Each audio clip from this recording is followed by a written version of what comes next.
E aí galera, tudo bem com vocês? Sejam bem-vindos para mais um vídeo aqui do canal, que depois de tantas e tantas horas que me dediquei para selecionar e listar filmes e preparar esses vídeos para que sirvam como dicas minhas para você, eu chego ao fim da lista dos 15 filmes imperdíveis da Netflix.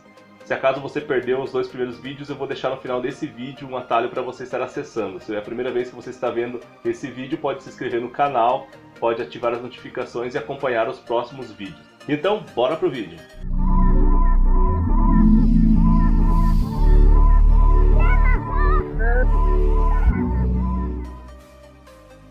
E a minha 11ª dica é o filme 12 Anos de Escravidão, de 2013, direção de Steve McQueen, 9 indicações ao Oscar, venceu 3, incluindo melhor filme, melhor atriz coadjuvante e melhor roteiro adaptado. No elenco, Chiwetel Ejiofor, Lupita Nyong'o, Michael Fassbender, Brad Pitt, Benedict Cumberbatch e Sarah Paulson.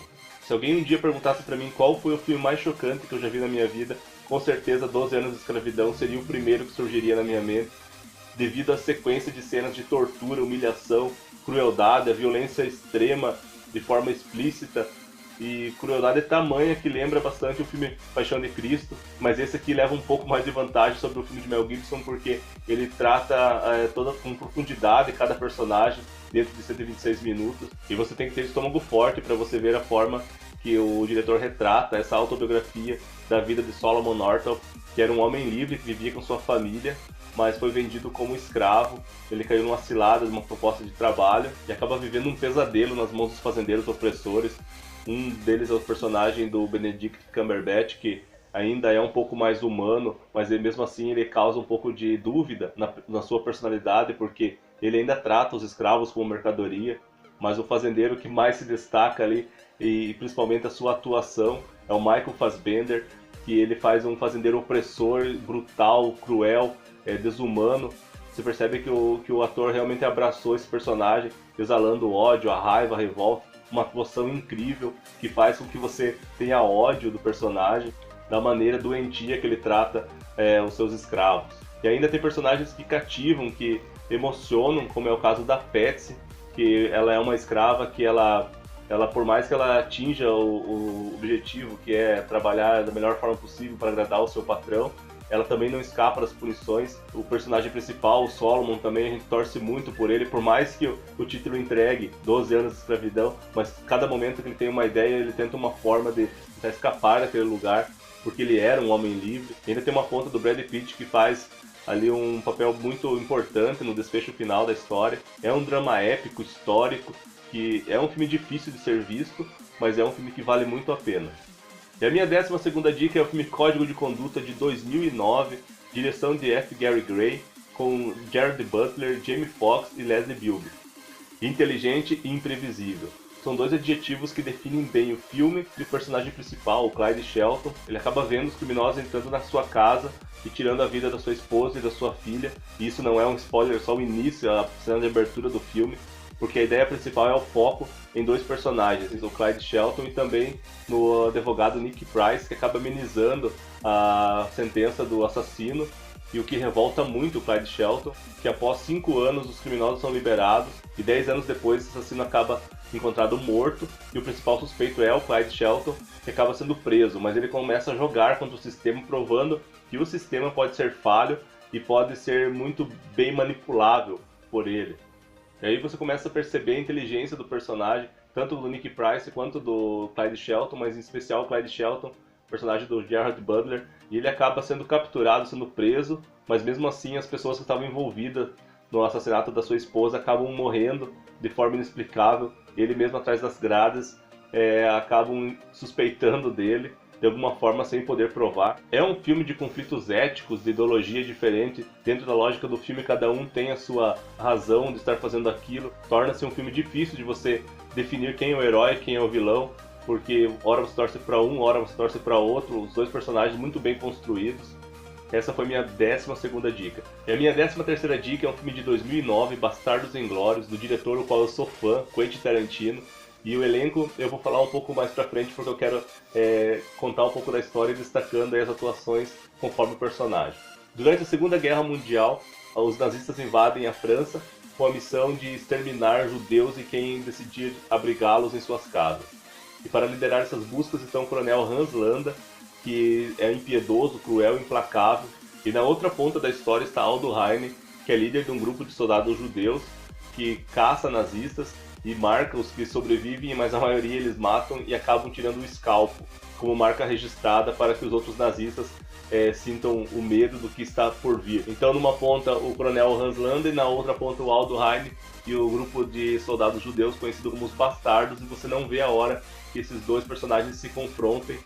Mas entre os meios disso surgem mais outros personagens interessantes, como Diane Kruger interpretando Brigitte von Hammersmark, que é uma agente e atriz infiltrada e acabam participando de uma certa aliança com os Bastardos para tentar exterminar o máximo de líderes nazistas, incluindo o Führer. Em uma história quase que paralela a essa, a gente conhece a Shoshana, que somente a história dela já daria um filme, que é uma jovem que planeja a vingança contra o coronel Hans Landa, que exterminou a sua família durante a sua adolescência. Bom, pessoal, agora uma análise bem pessoal mesmo, porque eu sou fã mesmo do trabalho do diretor. Para mim, essa é uma das 3 grandes obras dele, incluindo Pulp Fiction e Django. O diretor tem um estilo próprio, por mais que você saiba que quando você vai assistir um filme do Tarantino, você vai ver aqueles diálogos tarantinescos famosos, com referências pop, vai ter músicas marcantes, violência, aquelas histórias que são pouco lineares, que tem reviravoltas, e por mais que você saiba dessas informações, quando o diretor anuncia que vai lançar outro filme, você já fica na expectativa, porque consegue transformar um roteiro que seja simples em algo brilhante, assim, apenas alterando a ordem cronológica que acontece os fatos, e ainda ele consegue extrair as atuações sensacionais de atores que não são tão aclamados pela crítica, que foi o caso do John Travolta, casos como Tim Roth, Michael Madsen, e nesse filme também um amigo dele, diretor de filmes também, o Eli Roth, que faz o papel do urso judeu, que também está brilhante, muito legal mesmo. Você que assistiu já está lembrando das cenas dele. Para você que não assistiu, recomendo muito esse filme. E além de arrancar essas atuações desses atores que funcionam muito bem nas suas mãos, em seus projetos, parece que funcionam apenas nas mãos do Tarantino, ainda existem alguns atores que já têm o talento, como Michael Fassbender, que faz o papel uma ponta também no filme, Mike Myers, que também se sai muito bem, mas em destaque ele revela alguns talentos como Diane Kruger fazendo o personagem da Brigitte von Hammersmark, que é aquela agente e atriz infiltrada, a Melanie Laurent, que eu não lembro de ter visto um outro filme com ela, provavelmente ela não é americana, e ela tem um talento excepcional, que na minha opinião também merecia um Oscar. Não lembro quem que concorreu a atriz coadjuvante naquele ano, se você lembrar, deixa nos comentários aí, mas a Melanie Laurent é excelente. E o destaque do filme, que poderia ser o Brad Pitt, que é o nome de mais peso na produção, que é um cara que faz o papel também, ele se torna um personagem carismático, você torce pelo personagem, mas quem rouba a cena é o Christopher Watts, interpretando aquele nazista engomadinho, piedoso, inteligente, implacável e imprevisível, e acaba roubando a cena, não importa quem esteja dividindo a cena com ele. Vou destacar em especial a cena de abertura, que eu confesso para vocês que eu não percebi que passou 20 minutos só a cena inicial, tanto que é um envolvimento com os personagens. Claro que o roteiro ajuda bastante, mas a interpretação do ator prende tanto você e vai envolvendo que o tempo ali passa, assim como o resto do filme, mas essa cena em especial, 20 minutos só a cena de abertura, um diálogo entre 2 atores, que você realmente assim vai entender o que eu estou falando se você ver esse filme. A minha 14ª dica é um filme assim mais de comédia escrachada, eu acho que faltou um pouco de comédia na lista, então eu resolvi colocar esse filme aí de 2016, Gênios do Crime, direção de Jared Hess, com Zach Galifianakis, Kristen Wiig, Kate McKinnon, Owen Wilson e Jason Sudeikis. O filme é baseado numa história real, é uma comédia, mas é baseado numa história real que ocorreu em 1997 na Carolina do Norte e é considerado até hoje um dos mais ousados assaltos à agência bancária dos Estados Unidos. E torna-se muito mais engraçado quando você lembra que isso realmente aconteceu, onde eles conseguem executar um assalto, um roubo, que é engraçado já na cena em que isso acontece, mas durante o filme também o personagem Dave Gant, que é o protagonista da história, ele é um guarda de uma agência bancária e ele transporta valores em carro forte. E por ser um cara inocente e considerado ignorante, ele é um cara perfeito para participar de um plano de um grupo de aproveitadores que tem como líder o Steve, que convence a Kelly a conquistar e seduzir o Dave para que ele participe do plano. Ele já tem uma queda por ela, por mais que ele esteja noivo, ele acaba deixando a sua noiva, que também é a personagem da Kate McKinnon, que está muito engraçada, por mais que seja uma ponta no filme, é tão engraçada quanto o protagonista. Nossa, eu ri muito com esses personagens. E quando ele aceita participar do golpe, desse assalto, ele, incrivelmente, é que por mais que as coisas aconteçam de forma engraçada, eles conseguem roubar cerca de 17 milhões de dólares de uma forma absurda e engraçada. Mas o plano do Steve não inclui dividir a grana com Dave Gant e acaba contratando um assassino profissional para eliminar o Dave. E além dele tentar escapar desse assassino profissional, ele ainda deve escapar da polícia, que tem 2 detetives esquisitões que estão atrás dele, para assim ele poder escapar e talvez viver o sonho, que é viver um romance com a Kelly, por a qual convenceu ele e seduziu para que ele participasse desse plano. E assim, tantos personagens engraçados, assim, até estereotipados, que fica meio difícil você acreditar que realmente essa história é verídica, mas ela foi baseada numa história real e torna-se muito divertida e engraçada. Tanto o assassino quanto a ex-mulher do Dave, o próprio Dave, a Kelly, estão muito engraçados nesse filme. E a minha 15ª dica é um filme que eu falei nos primeiros vídeos, que iriam ter 3 filmes do Leonardo DiCaprio. Prenda-me se for capaz, com Leonardo DiCaprio, Tom Hanks, Christopher Walker, Martin Sheen e uma participação da Jennifer Garner. E na minha opinião é um dos trabalhos mais ousados do diretor. Por que ousado? Porque ele não precisa apelar para efeitos especiais, para aquela ação desnecessária.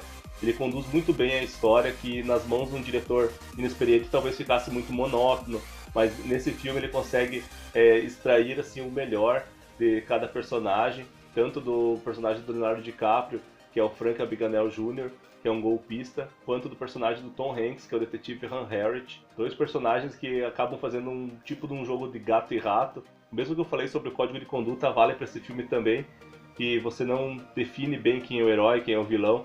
Os 2 personagens são muito bem trabalhados e você entende a ideologia de cada um deles. Ora você torce pro Leonardo DiCaprio, outra hora pro Tom Hanks, baseado numa história real da vida de Frank Abagnale Jr., que foi um golpista famoso que na sua adolescência ele possuía um trauma e começou a ter que se virar sozinho, aplicando golpes, e ele tinha um certo talento para iludir, trapacear, tirar proveito de situações, e sempre com muita criatividade e um pouco de sorte, ele acabou se tornando médico, piloto de avião, promotor de justiça, e tudo isso ocorre enquanto o Frank tinha de 16 a 21 anos, ou seja, 5 anos em que ele deixou a polícia e os detetives completamente malucos na cidade de Nova York, nos anos 60.